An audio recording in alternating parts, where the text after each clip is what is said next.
Andrea, thank you for joining me. You're a star. Thank you for reaching out in the first place. You're a star. And I'm not sure why you reached out. I'll be curious why you reached out. If whatever triggered you to go, you know what? I want to talk to this guy. Or I want to be on his show, even though I didn't have a show. And let's lead into that. Why, where are you now on that life journey of yours?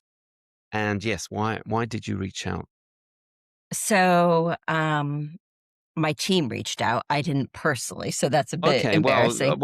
why did your team reach out? What are they doing? Yeah, that's the actual question. So, I've been a therapist for 22 years, I guess. And I've been, just a regular face to face couples, kids sometimes, or adolescents, individuals.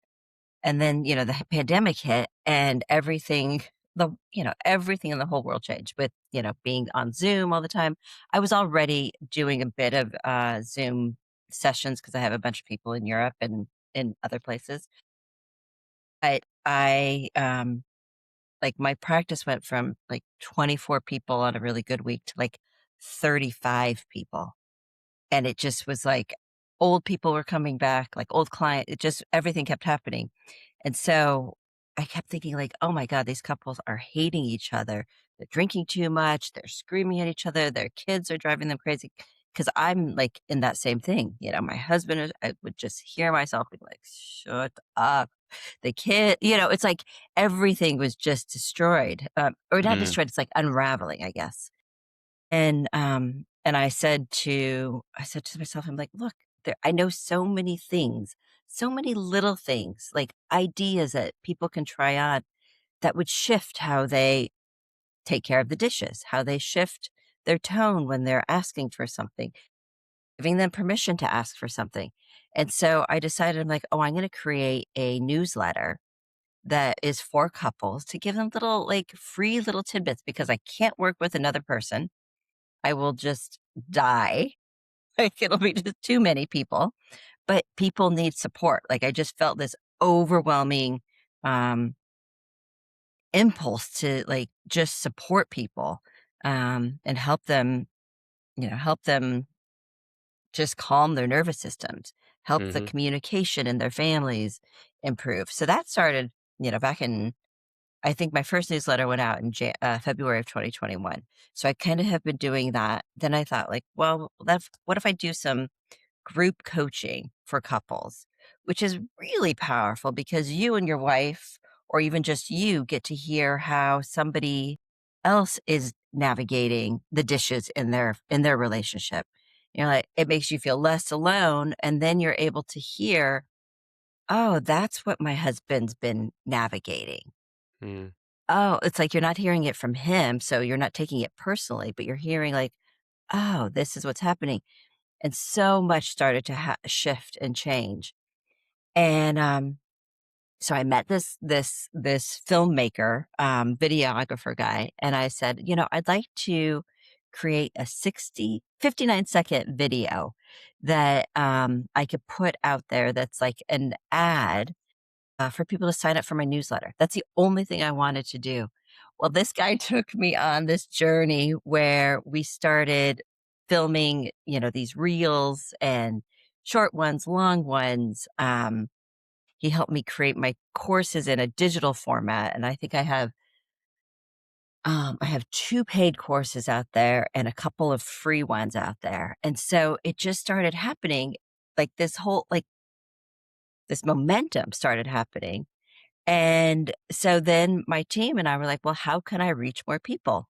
And so I'm like, I'd like to talk to coaches. I'd like to talk to people who think in the same way, who have people who listen to them, who, kind of want a little nugget of something that's going to make them go, maybe I should try that. And mm. so that's how I came to you.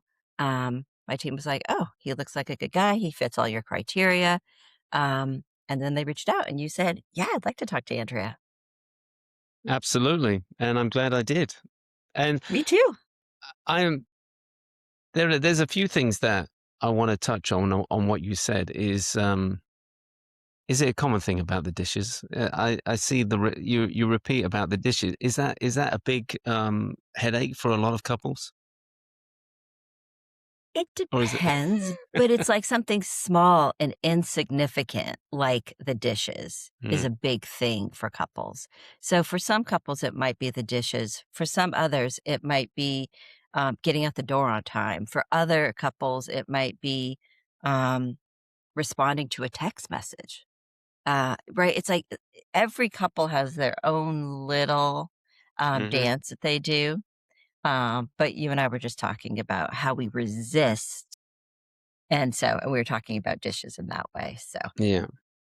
I'm curious, when you started this journey, did you have, like, a goal or a vision of how it was gonna look like in the future? Or have you just been, just start here, see where it goes, and as you and then that's what it felt like. As you were talking, it just felt like, "No, I'm here to help couples, and I'm doing, like, a one-on-one." And then, "Okay, this feels," and then suddenly COVID comes along, and that kind of pushes you to do online format. And that kind of reminds me with the school when I was coaching. They had done all their courses face to face, group Mhm, coaching, and then suddenly COVID comes along and it forces them to do their courses online, and they weren't keen on doing They really tried to push back, but they couldn't. They had guess no to pushing back, they like need yeah, they had to have the revenue, so they had to really, steep learning curve, learn how to do their courses online. But mhm, they felt that there was gonna be things missing, like, when you walk into a room, you feel the energy, and when you're learning something new, especially in coaching, it's all about feeding that energy mhm, for the students. So they were mhm, worried that that would get lost online. But then that surprised them when they did go online, that it wasn't lost, that you I could really know, feel it. And that's the thing that amazed me when I was on the course. You could feel it as a student. You could feel the energy in the room. So and you can did feel the energy in the room when, like, somebody's like, when they're not oh, there. You can feel absolutely. it. If you're paying attention, you can feel Oh, a lot. absolutely. And I really felt it one time when the teacher came on, and I just didn't feel it.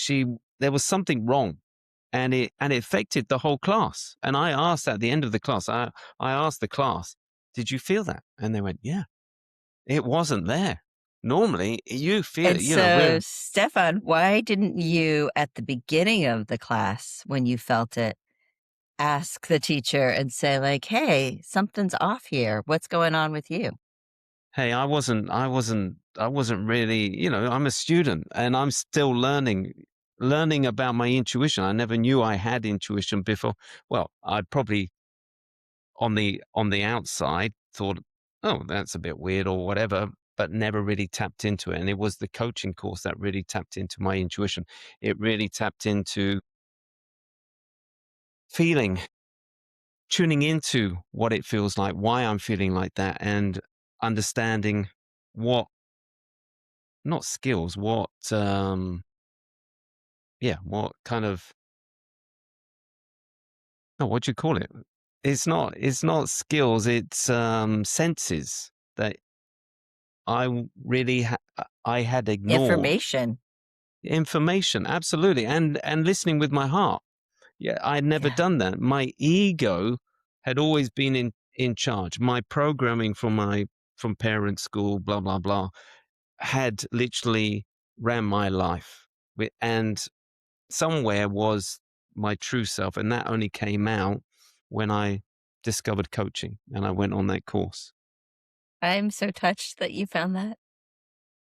I Well, just it's I'm like, I'm so touched that you found that, and I want like, that listening with from your heart, I think if we could teach everyone to do that, it like, everything would change. mm. It's just Oh, because you hear such different things when you're listening here than when you're here. And I especially Like, it just anytime I hear somebody is really understanding and deepening into that part of themselves, that wisdom that lives there, Mm. it's incredible. It is. And that's why it's been a journey. Because before COVID, I was running a film production company, and it was all ego. Ego wanted to prove people wrong. Ego wanted to show that we could, create a brand that people would recognize and quality and stuff like that. But behind the scenes, actually, my heart was working, but I wasn't really aware of it because I created a platform for people to be able to be themselves, to be able to grow and expand without me micromanaging or anything like that. So, and people, when they came into office, they could feel that positive, willing to experiment, explore, and not feeling like they're trapped or that they're in a box. And they would say that. And I didn't really think about it. It was just like, yeah, it's people are enjoying. And I loved that the office was buzzing, that you heard laughter, you heard conversations where people were just bouncing ideas off. And it was just like, yeah, this is what I imagined, working for, I think I had 13 jobs leading up to before I started my own business. And I've experienced the good bosses and the bad bosses. And I just wanted to be the good boss that people just felt that I'm looking forward to going to work. And that's all I wanted to do. But to the externally, it was no, I've got to prove that I am capable of running my own business. I'm not going to fail after a year or 2 years. But the thing was, because ego was leading the way, family kind of suffered Mhm. because all my focus, all my thinking 24/7 was about my business. Yeah. And this is my second marriage, by the way. This is, I'm and on my we, second too. oh, okay. No judgment here. No, but, the first one was, oh, we can, yeah. But the second one, I'm having two young children while I'm starting my business. And it pains me sometimes when I look at pictures and I've got my young daughter. She's the youngest. She's 13 now, but she's a baby and she's in my arms. I'm sitting on the sofa and I'm looking at my laptop. I'm doing work. And it's just like, you had such a beautiful there was a special moment just to appreciate, enjoy, and you didn't. Your head was literally focused on the business, the business. That was my other baby. Yeah, I realized that that was the most important baby and not the real one that was in my arms. And sometimes I just go, and also I felt there was a distance between me and my children. My wife was full-time working and she was holding everything together while I was just like, "Hey, I'm off. I'm building this business and it's going to be fantastic and I'm going to show everyone." And yes, that's something that kind of pains me. Not now. Yeah. I understand and I realize, but it was all ego driven and it led me to the top of the mountain.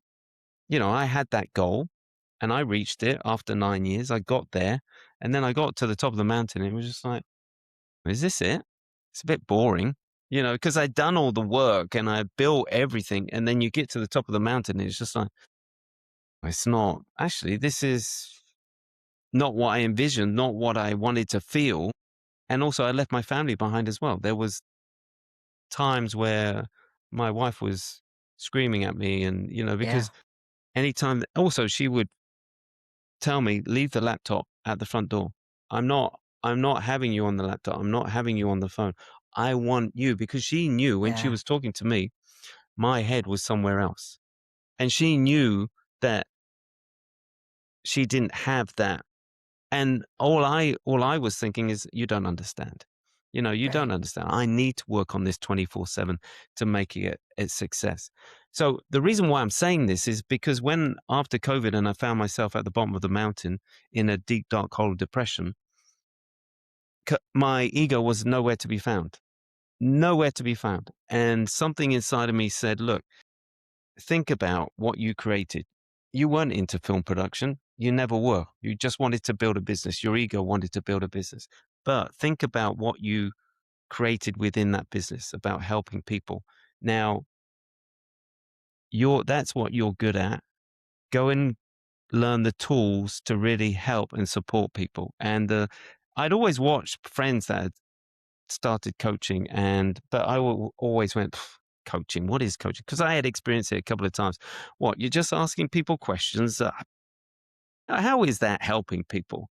But I helped a couple of coaches start a podcast, and I helped, and then they started this school. So something inside of me went, look, you've always been curious, and look, that is what you need to tap And you're into. always connected to those little Yes, in those little yes. I ways. was always there on the sidelines looking in, curious, but always just like, no, don't have time for that. Because it was my ego. It was just like, oh, it's just too wishy washy. No, don't, this is the business. And then when I didn't have the ego, then it was my heart. And I really tuned into that. It was just like, you need the tools, go and learn coaching, go on your course. And I signed up, and it changed my life. It pulled me out the hole that I was in. It made me understand who I was. And I just wanted to, because I had the remnants of my company around me. And it was just like, oh, forget about that. This is it. This is me. And then it was just like 2 years, 3 years. And then I let go of the company. And then I literally threw myself into coaching. But the conversation that I had with my wife, because she was like, "Oh, here we go again." Yeah. He had this company, and look what happened to it, and now he's starting something else. It was just like, no, you do not know. You do not know where this is coming from. This is just amazing. This isn't just they're here. It's here and here working together, and I can't tell you. I don't know where this is going to go, but it just feels amazing. And I'm in this 100%. And I want you to be there. I don't want you arm's length or anything like that. I want Right. you there with me. And all right, it hasn't been easy. It hasn't been easy. If anyone's been a coach, it's not easy to start your business as a coach. And I just It think takes time.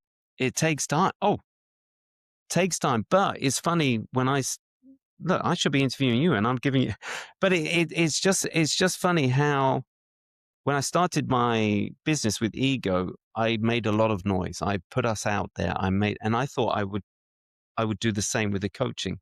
All right, I found TikTok, and I found an interaction that I could really connect with people, and I, everyone around me was just like, "What are you doing? TikTok?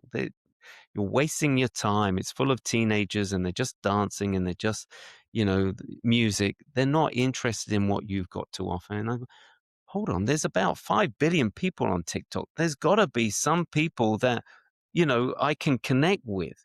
So, and I didn't really check anyone else out who did lives or anything like that. I just started to put my thoughts out there. And then suddenly, one of the videos I put out just literally went, it just went viral. And it got me over 1,000 followers to then be able to do live. And I decided to go live every single day for half an hour, and then I increased it to an hour. But I just gave space, and it was amazing. It was amazing how And many would people people would. show up and ask you questions? And yeah. It's been incredible. You know, to tell you the truth, and you would think this is a bit weird. And I'm not saying this in a racist way. I'm not saying it in a Mhm. cultural way or anything like that. But I'm a white guy living in the Middle East, and everyone are who's connecting are from the Middle East. They don't see a white guy. They Mhm. hear, and Uh-huh. they stop because something inside of them says, I think you need to talk to this guy. And they listen. They don't understand it. They don't understand it. Sometimes I'm just sitting there. I don't say anything. Or Yeah. I've got a strap line that says life coach, but that's it. But I'm not giving it the, hey, hey, I've got to fill the space with noise. No, Right. I'm giving you space to just be able to show up. And, a lot of people are just scrolling, of course. A lot of Right. people scroll. But there's a lot of people that stop for some reason and they don't know it. And they come on, they hit the guest, request to be a guest, and They said, "I'm not sure why I'm here. I'm not sure Mm. what you offer." And then I go, "Okay, well, let's explore that." And then suddenly it just opens up, and Opens. it's amazing. And when I get pushback from people, it's just like, "No, I'm never gonna give this up. I'm never gonna give this up." This is people's opportunity to experience coaching, mentoring, whatever, Heart and opening, heart mind opening, opening. and it's powerful. I've had and that's why I wanted to speak with you, because I've had women in tears, literally, because they've gone into a marriage with their heart open. They've gone in with, this is gonna work. I've seen Dreams. my parents, they were successful, and I want to replicate this. And they team up with someone, and they're not getting anything from that side. And they're still trying to give all their energy, all their effort to make this marriage work.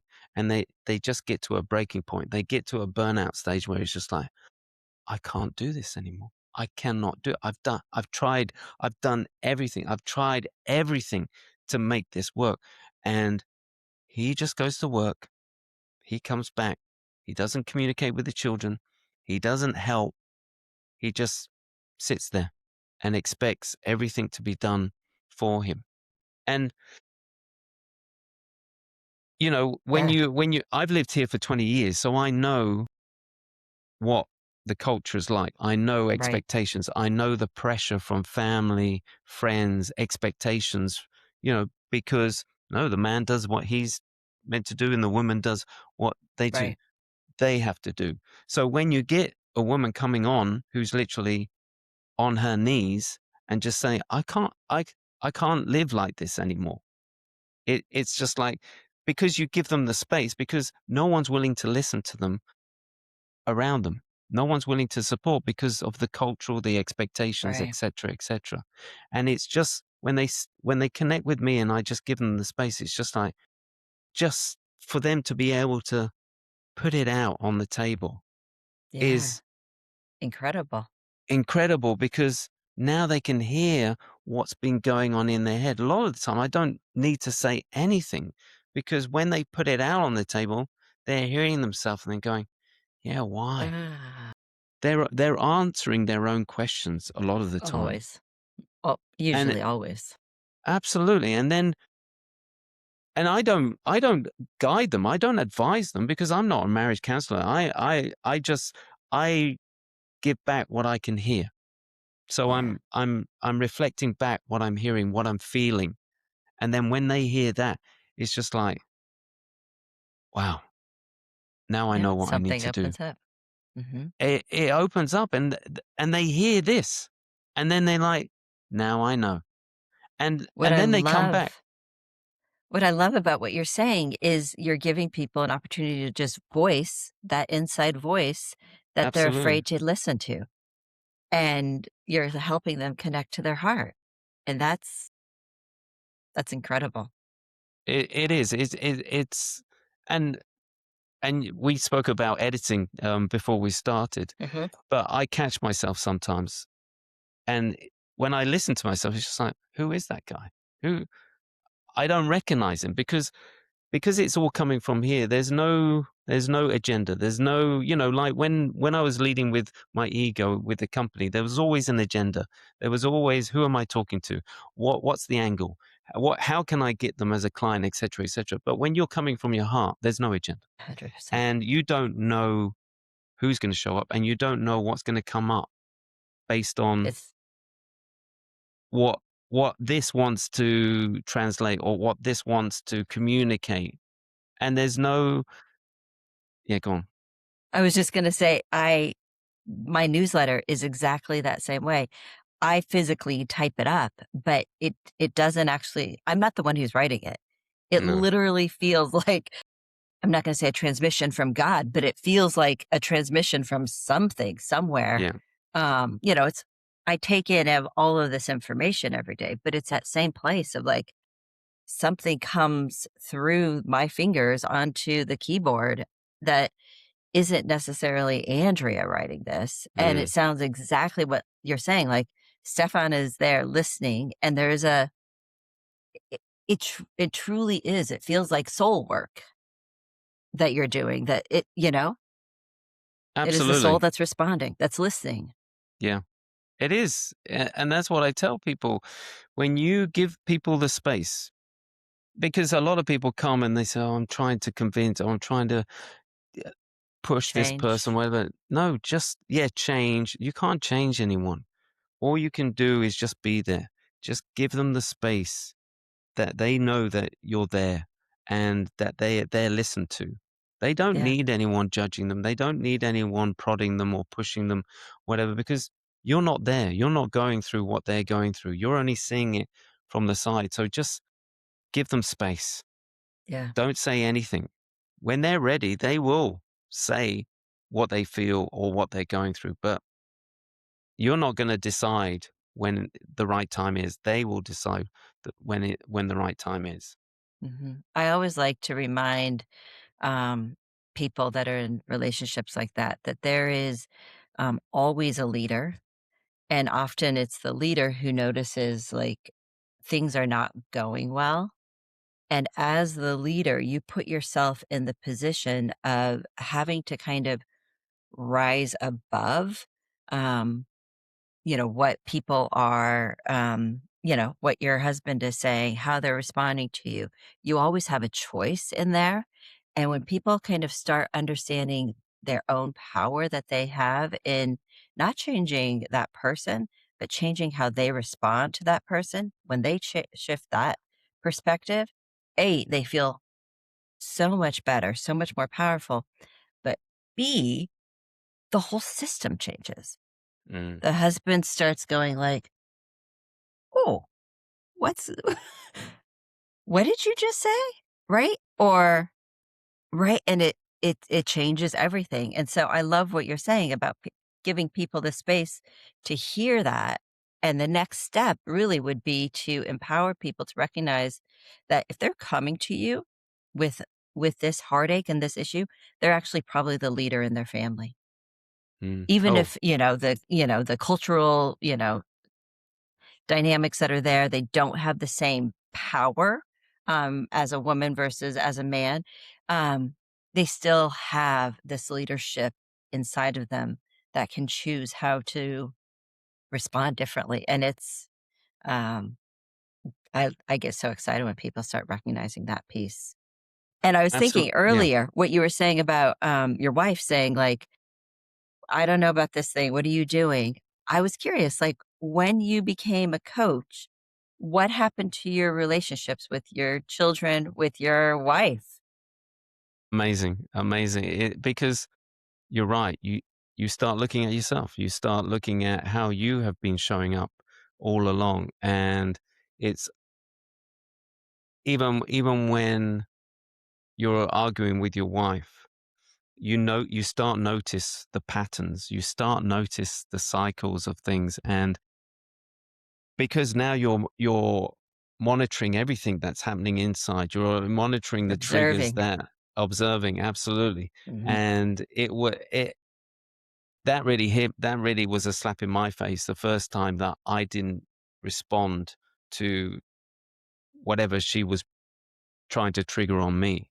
And just to give the space, not to be in the space and because no one's a winner when you get in there and Nobody no one wins. is. So it was like, no, I'm not going to go there. I'm not going to go there. I'm just going to step back. I'm just going to observe. And it was amazing because I saw my wife's face just go,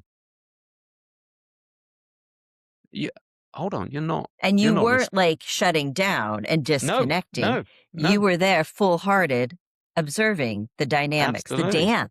the dance that the 2 The of you were doing. dance, absolutely. It is the dance. Mhm. And that I could see a shift in her. So now 1,000%. it was amazing. All right. Look, there are we're all human. We're biological human beings and we still I still get triggered Yeah. and I know that when I'm tired, I'm at my worst because my energy levels and my consciousness is not able to, the triggers, the buttons are easily pressed.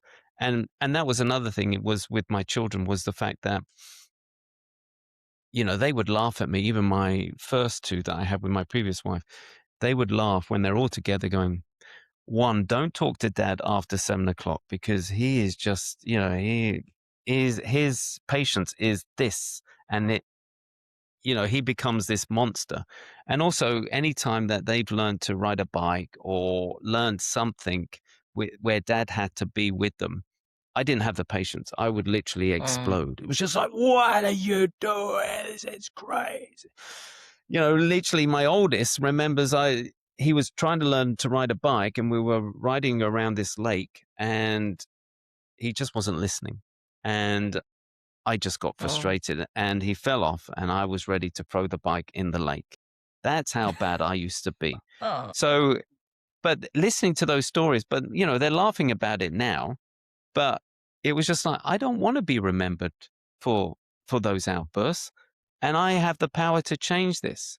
And I really showed up. I started to show up. I leaned into why am I tired? What is it that isn't functioning right that I can't go past 7 o'clock? But it was just being aware of it. It was just being aware that, okay, you're tired. All right. So, but you don't need to go down that road of reacting to that tiredness, reacting to any anger. Just observe it. Just, One of the take yourself things out. I give my clients this question when, I think small children really are frustrating, right? Because they're not in their, they cry. They cry a lot. And you're like, wait a second, that sound is really Oh, activating for my nervous system. absolutely. And especially if you're a sensitive person, that is, right. It's not logical that you should be crying right now. I fed you, I burped you, you've got a clean diaper, but you're still crying and I don't know Yeah. what to do, Yeah. right? Yeah. What is You have wrong? to well, you have to feel your own powerlessness, and I imagine that's how you felt, or, at that lake with that bike where you're like, I feel no power, so I'm gonna throw this in there and I'll feel powerful. But one of the things I find that, with tiredness is such a great way of reflecting is to ask yourself when you feel that tiredness at 7 p.m., "Is this feeling dangerous?" Is feeling tired dangerous? And what are the sensations of tiredness? Oh, and when you start doing that, you wake up. You're not tired. You're just like, "Oh, I can feel, like, some heaviness here. I can feel, um, there's nothing dangerous about this feeling. It just I can feel my body is getting." And then there's the anger about being tired, the irritability, it it shifts. Again, you have to really be in that observer mode, and taking a moment to be able to pause and, and it's a great reflection for people who have small babies who, have been up from 3 a.m. and, and now they're like zombie at 7 a.m. and they're, trying to get that coffee in as quickly as possible. But even before you put that coffee in, just asking yourself, is this feeling dangerous? Now, at some point, tiredness does become Hmm. dangerous. Um, but most of us have the tiredness that isn't dangerous, right? If you have a manic episode and you've been up for 3 days, that is dangerous. Hmm. Um, if you have been up since 3 a.m. and you need to drive to school, you want to be thoughtful because it's like driving drunk, on a cognitive level. So there are aspects that are dangerous, but at 7 p.m., when you know you're going to bed in 3 hours, is that feeling dangerous? And you're going to find again and again and again, it is not. No, 100%. And that's what I've been doing. It's leaning into it and even thinking about how I used to respond and how that might have been received as well. So now I'm like, "Well, okay, all right, you're feeling frustrated. You're feeling a little bit, tetchy, but look at the situation. They are showing up. All right, they might have done something, but explore it. And that's what I do. I Yeah. explore it. I explore the situation. I go and I kind of say, look, this is, or I give them how I'm feeling. I show up and I basically say, look, this is how I'm feeling. Maybe it's because it's the evening, but this is how you've kind of, Yeah. whatever you've done has kind of triggered me. and Mhm.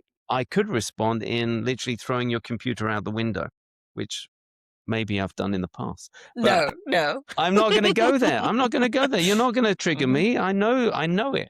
But look how you showed up. And let's reflect on that. Because you have triggered me, but I'm not gonna respond in a way that I used to respond. So now they're like, "Oh, wow." Now they can't, and it's funny how the narrative in their heads was, "Oh yeah, dad, hold on. When was the last time dad showed up like that?"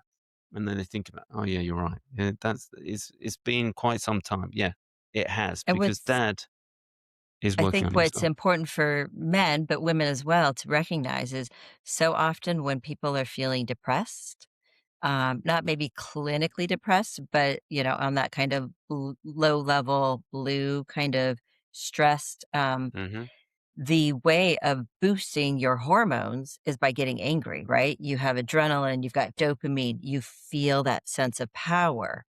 And so often I find people generally go to anger and, when somebody asks us a stupid question or says it in an annoying way, instead of recognizing, like, oh, I feel powerless in this moment, my energy is low, I'm going to get angry and mhm. that will boost my system, makes me feel powerful.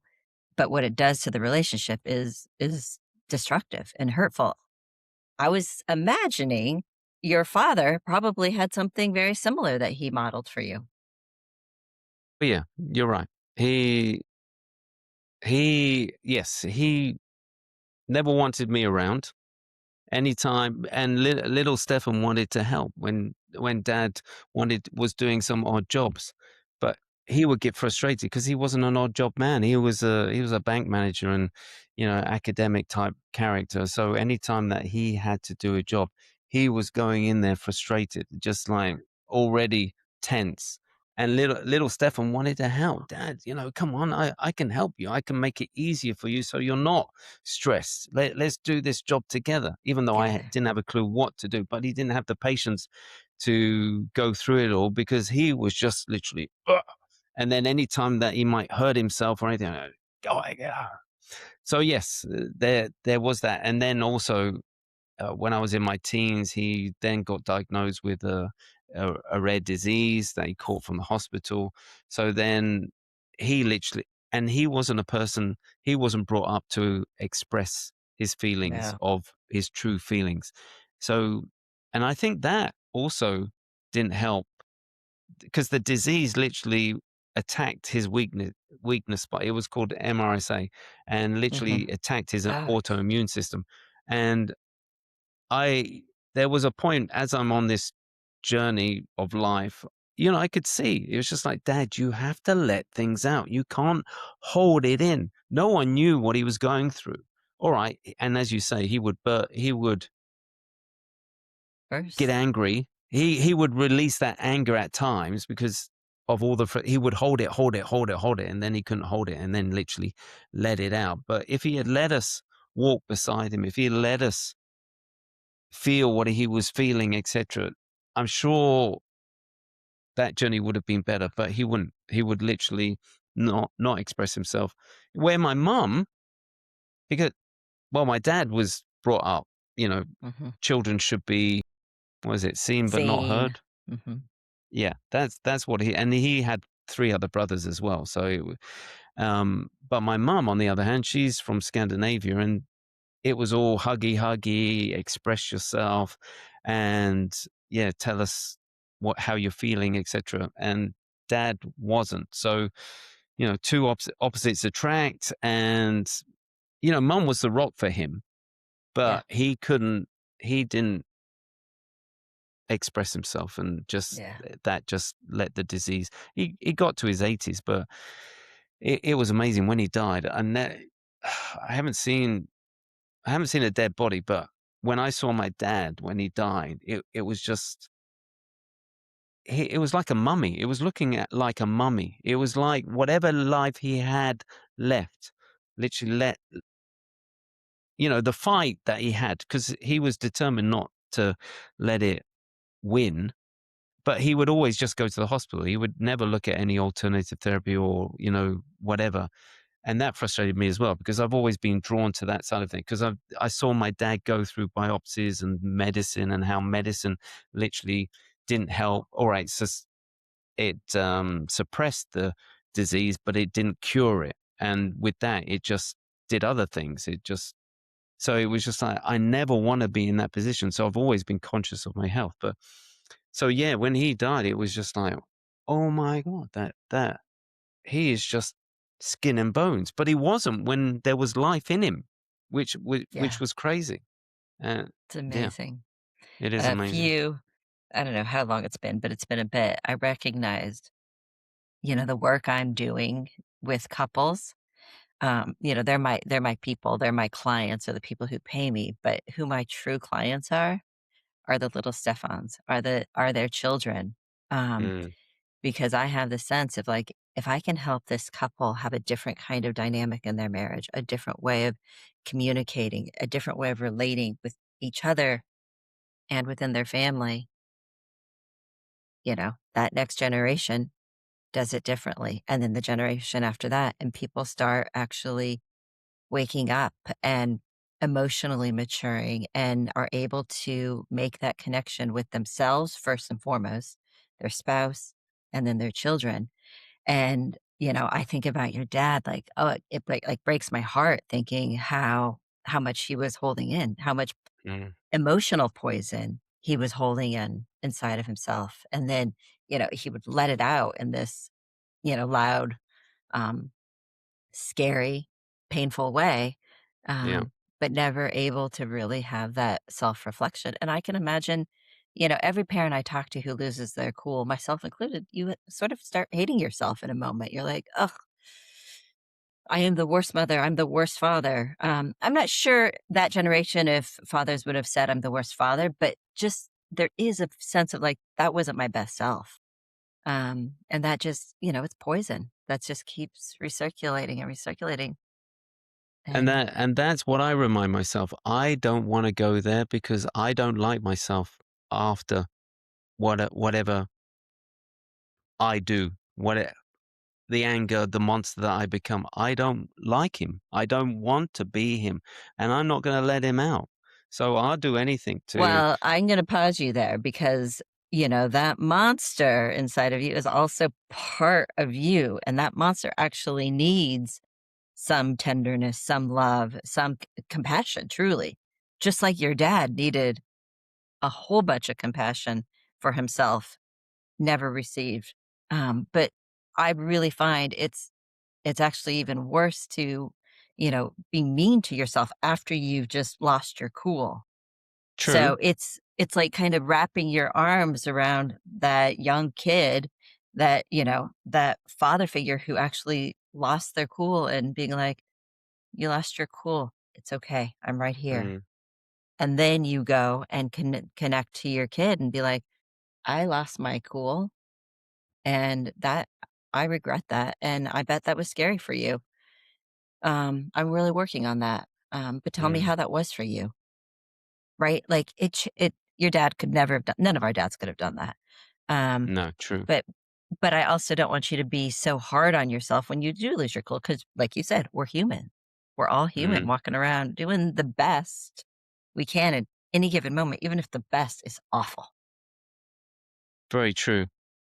I While you were talking, what I, I I've got a sister-in-law and my brother-in-law who, and I see this with other couples as well, is the fact that they get into a position where it's not their fault. It's always the other partner's fault, and all the focus, all the anger is towards that partner. How can anyone, when they are really in it, and it is affecting the children, and that's the saddest point. Yeah, 1000%. Mhm. and literally they are doing because they're so young, they don't know how to express themselves, they don't know how to put things in words. So generally it is tantrums, it's screaming, it's not wanting to go to school, etc., etc. So but when the couple are really in it, and when one side just sees that the cure is if the other person changes, how how can that be turned around? How can you put the mirror up and go, well, actually, a relationship, it takes two to tango. And Right. obviously, you're out of sync, and you can't just blame the other one because I is think I is generally say, like, when we are blaming each other, we're just discharging our pain. We're saying, I feel so much pain, so I am going to blame you so I don't have to feel this way. And once you start recognizing, like, how, like, that's why I said, like, you can't be mean to yourself when you explode because you're just perpetuating a cycle. Mhm, I don't want to feel this way, like I did something wrong. I don't want to feel like I'm bad. I'm not, I don't want to, I don't, whatever the feeling is that I don't want to feel, I'm going to blame you for you made me mad, right? That whole way that, if you behaved in the grocery store, I wouldn't have yelled at you. Well, a kid is sometimes not going to behave at a grocery store. It's about the parent being the emotionally mature person to say, like, hey, we're leaving our groceries here. We're going. I'll come back. And you just walk out of the store. But when a couple is stuck in that dynamic, this is this kind of loop that they do. And every couple does it, and some do it in a more toxic way than others. Um, but that's where if you recognize what your partner is blaming you is, um, is all about them, and you can listen to it as if they're talking about, you know, the next door neighbor, mm, or they're talking about even, um, their sister or their cousin or a stranger, and you can just listen to it as if this isn't about you. Yeah, maybe you forgot to pick the kid up on time, and so you're a big dipshit, but when they're upset with you for having not picked up the kid on time, they are actually scared on their inside, mm, and they're hurling all these insults, all this blame, because they don't wanna admit to themselves or to you how scared they are on their inside. So, I teach this in this little course, The Loop Breaker. It's short and it is powerful, but it's that place of saying, like, "Oh, if I don't take what you are saying about me as true or false or personal, I have such a greater capacity to see what else is going on here, to see what you're experiencing. And when I can hear how scared you were that this person didn't pick up their kid on time, I can respond to you with so much more love and compassion and tenderness and understanding. Like, of course, you would be upset that this person didn't pick their kid up on time, right? That changes, like, it mm, almost stops the fight instantaneously. Sometimes it doesn't because it's hard to do and we get going, but there's all these little things you can do in the moment. Like, even just like for a moment, just thinking about, like, it's always their fault. It's never my fault, or it's never their fault. It's always my fault. As soon as you hear those words, you are not living in this moment. You are not here on Friday. You are in the past. And maybe it's the mm, past with your spouse, but generally it's probably the past with your caregivers and how you saw your parents take responsibility and accountability. And then it begins to shift and people are terrified to take accountability. Right? mhm, They're terrified to be like, "You're right. I was late to pick that kid up, and that was scary for the kid. That was scary for you, and it was scary for me. I felt so stressed about it. I didn't do it on purpose, but I could see how hurtful it was." That's a really hard thing to do. yeah, And so, there's, like, some skills in there that you have to build to balance that out. But the number one thing is if you can listen to all of the insults, all of the, blame game that's being hurled at you from the perspective of, "Whoa, my partner is dysregulated and they're telling me about themselves," and really listen as if they're giving you a gift which is hard to imagine that it's a gift, but it is absolutely a gift of intimacy. And when No, you so reject true. it, you're But it rejecting them. but it's hard. It's It's hard, hard. It takes especially when practice. you're in it. When you're in Yeah, it, and the abuse, or the words, and you don't recognize the person that's throwing it at you, yeah, and it's just yeah, like, what have I done to deserve this? What, and you're kind of questioning yourself, even though you know that either you've done the best you could, or maybe you weren't thinking. But then when all of that just gets dumped on you, you're just like, yeah. The other and thing I yeah. teach the other thing I teach my couples, both in that course and in session, is um, when you're in a place of regulation, when you're liking each other, coming up with a safe word. And my husband and I use the word bookmark. And what bookmark means is I love you. I care about what you're saying, but either you're dysregulated or I'm dysregulated or we both are dysregulated. And nothing beneficial is going to happen from that state of mind. And I care about what you're saying. So I am going to pause this conversation intentionally and say, let's talk about this at 9 a.m. tomorrow morning, not at 7 p.m., because 7 p.m. is your witching hour. So you come up with a very specific time when you know it's a more regulated place. You Mm. go, you sleep, you get water, you get food, you digest what are the things that were happening for me on their end, what might have been the things happening on their end. And then at 9 a.m., which is the key piece around bookmark, is that you come back and say, hey, let me hear what was happening for you. Both people have brought their temperature down 100 degrees and are able to like, "Oh, yeah, I was really upset about this. Yeah, yeah, I know." And I wasn't able to listen.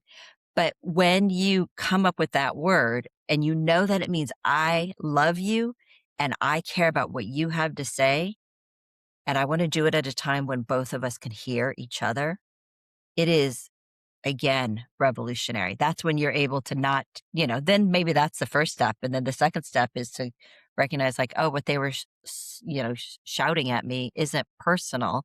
So then I can take a bigger perspective, a more heart, soul perspective. I'm just curious, and I hear you, and I can understand what you're saying, but isn't the old saying is don't go to bed That's with an bullshit. unresolved argument or something like that? No, no. Sleep is such powerful medicine. Oh, I know, I know. You know, I always say to my wife, "Don't bring any.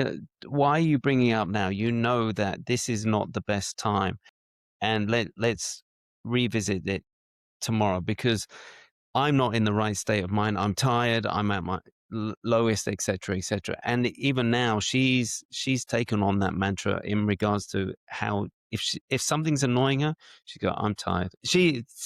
She then realizes, I'm tired. I know I'm being triggered, etc., but I'm just going to take myself out of the picture, go to bed, but it's and essential then yeah, the next day to talk about it because when couples just bury it, like, "Oh, I'm just irritated that he left crumbs on the kitchen counter, and I wanna pick a fight."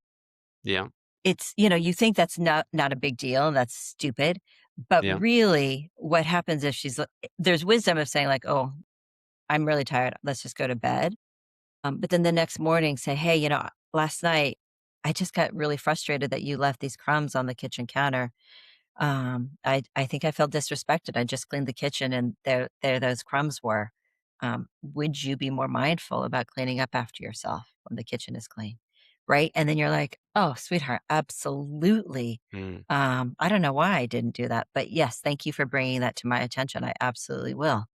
Right? But if you don't share that, what ends up happening is these little like really thin bricks. Like they're really, really thin, but it's like sandstone, right? It just builds and builds and builds. And eventually people don't even recognize who they're married to. There's such a big wall that they can't see them, they can't be seen. And so, they're petty, but they're actually bids for connection that people really need to be seen about how hurtful leaving crumbs on the kitchen counter are. Mm. I love that. I love that little strands of what did you say? Little strands of Like bricks, but, like, I think of it as, like, y sandstone. You know how beautiful sandstone is? It's like it absolutely. builds up over, I love millennia. that. Yeah, and it builds up and it builds up. No, absolutely. So where I think I've got away with whatever and then don't raise it again is the wrong thing to do. I need to Absolutely the I wrong way. Absolutely.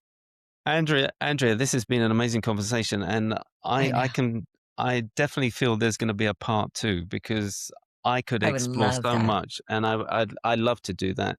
Yeah, And we like, haven't even I've got touched. goosebumps right here. Literally, we it have feels that good. we haven't touched on any of your journey, and that's the basis of my whole show. This has been fascinating, and you have been a star, and I love the connection and thank you. Thank you. Yeah, I'm going to yeah. sign off now because Okay. I don't want to go deep anywhere and ruin this. I just feel that we've covered great great amount in such a short period of time, and I want to do part two. I want to do part three. I want you to be my marriage guru that I can literally call up and go, okay, look, I've got this story. I've got, this was the experience that I had with a client or whatever. And I can pick your brain if you're okay with that. I would love it. Absolutely. Beautiful. Absolutely. Yeah. Thank you for Well, having thank you. me. Thank you. And, Stefan, if you Yes. would sign up for my newsletter, you will get such gems out of You, there that would be helpful. I am gonna point to, I'm gonna tell my sister-in-law, I'm gonna say, look, met this amazing Yes. woman and she does, I love the loop breaker. That Yeah, is basically it what she is. needs. I am gonna It's push her. $17 US. It's so affordable that it's like you just and if you keep watching it, you're like, you get it in your bones, and it's transformational. Beautiful. Yeah, because I suppose because I'm so close, she sees me as the brother-in-law and doesn't Yeah, see you're not the me right of, person. no, I'm not the right person. So you are perfect, and I am definitely gonna show her the road towards I you. love So it. yeah. Thank you for So having thank me. I you. really appreciated it. No, thank you, thank you. It's been a pleasure, and I look forward to part two. And Part 2. how can all right? I haven't done this with any of the other guests, although I've only had three up to now on these conversations. But how do people find you? More importantly, The best way to find me is either on my website, andreadindinger.com, or therapywithandrea.love, Love, instead of .com, or on Instagram at Andrea, on TikTok, Therapy with Andrea. Um, probably just Googling me, andreadindinger.com. absolutely. And I'll put all your contact details in the show notes anyway, so they'll be able to find you Yeah, anyway. And Google, yeah, it's so easy now, and your name will be on the strap, etc., etc. So yeah. it will be there for everyone to find. So thank you, Andrea. It's been a You're welcome. pleasure. Thank you so much. And Take good care. yes, as I said, I look forward to part two. You Me take too. care. Thank you. Bye bye.